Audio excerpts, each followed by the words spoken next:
صباح الخير. مستغرب الكاميرا بصراحة.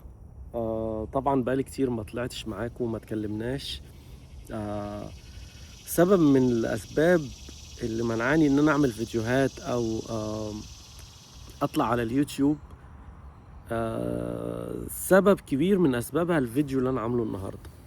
طبعا كلنا عارفين إن اليوتيوب مش حجر على حد، ولا الفيسبوك، ولا اي حاجة في السوشيال ميديا كلها. يعني اي حد يقدر يعمل فيديوهات دلوقتي، اي حد يقدر ينتقد، اي حد يقدر يقول رأيه، اي حد يقدر يشير تجربته مع الناس، ويحكي لهم تجربته، ويفيد الناس. في ناس بتستفاد من تجارب الاخرين وفي ناس ما بتستفادش. بس طبعا اليوتيوب مفتوح والناس كلها بتعمل فيديوهات. يعني الموضوع ما بقاش موضة جديدة او كده، بقى كل الناس بتعمل فيديوهات دلوقتي.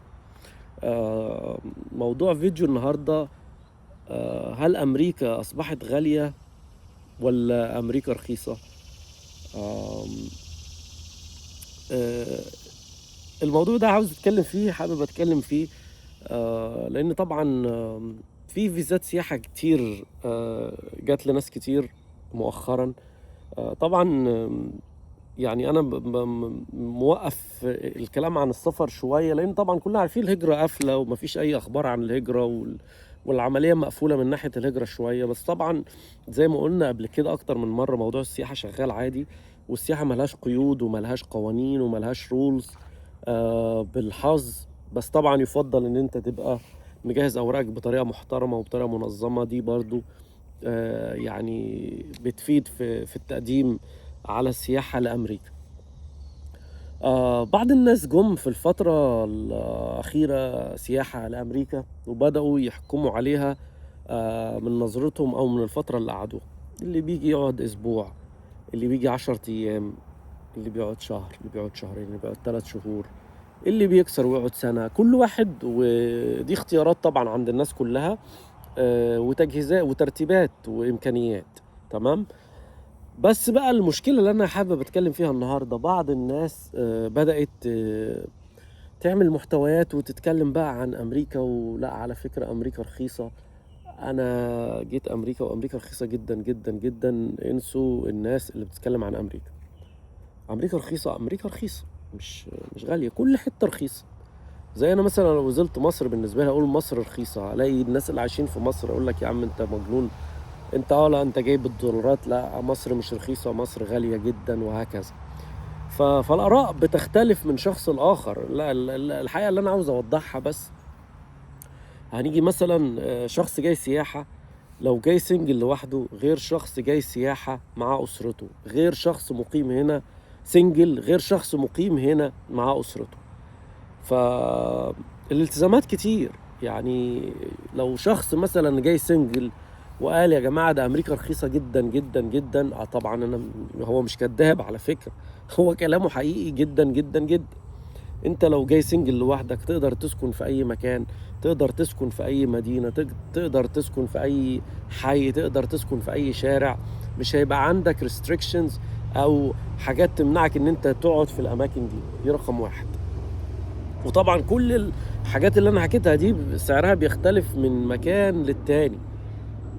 معدل الجريمة، الحاجات اللي احنا اتكلمنا قبل كده عنها في شراء البيوت وفي الإيجار وهكذا، والمدارس ونوعية المدارس والكلام ده كله. فرقم واحد اهو، انت قلت الحياة رخيصة، هتقعد في أي حتة. تمام. مش لازم تأجر شقة، مش لازم تأجر أوضة، ممكن تأجر سرير وهكذا. كل ده هيقلل الالتزامات بتاعتك. تمام. هنيجي رقم 2: على حسب المكان اللي انت نزلت فيه. نزلت في مكان في مدينة كل حاجة قريبة من بعضيها، فيها مواصلات، فيها كل حاجة، مش هيفرق معاك تدفع بنزين ولا تدفع تأمينات للعربية ولا تدفع ضريبة للعربية. هنا بندفع تأمينات، بندفع ضريبة، بندفع كل حاجة. مفيش حاجة ببلاش، كل حاجة ليها ترخيص، كل حاجة ليها ضريبة. فهو وفرت إيجار عربية مثلا، أو تأمين عربية، أو مصاريف عربية. رقم 3: انت برضو قلنا على الإيجار، في غيرك مؤجر شقة اوضه، في غيرك مأجر استوديو، في غيرك مأجر عنده بيت، عنده مورجج. في مورجج بيختلف من مدينه لمدينه ومن ولايه لولايه، فما نقدرش نحكم على امريكا كلها كده. انت تبقى كذاب. يعني لو حد قال لك يا جماعه ده امريكا كلها رخيصه، يبقى كذاب. لازم توضح للناس انت شفت الرخص فين بالظبط. تمام. فامريكا رخيصه، رخيصه. الاكل برضو نفس الكلام، مش مضطر يجيب اكل لشهر او اكل بالجمله زي ما الناس بتعمل فيديوهات عن كاسكو، عن بي جيز، عن وول مارت، عن كل المحلات والديلز اللي بتبقى موجوده فيها. انت معلش ممكن تروح تاكل اي حاجه من دولار تري، دولار ستور، تجيب لك حاجه رخيصه هتمشيك، مش هتفرق معاك. انما عندك بقى التزامات، عندك اولاد، اللي بيجيب دايبرز، اللي بيجيب ميلك، اللي بيجيب لبن، اللي بيجيب حليب، اللي وهكذا من الالتزامات. فقصة أمريكا رخيصة ولا غالية ما ينفعش تتقيم بالطريقة البسيطة دي. لا، ليها شروط وليها قوانين زي عندكم بالظبط. يعني الكلام لازم الناس لازم تعقل الكلام. مش كل حتة زي بعض. ما ينفعش تقول مصر كلها رخيصة، مصر كلها غالية.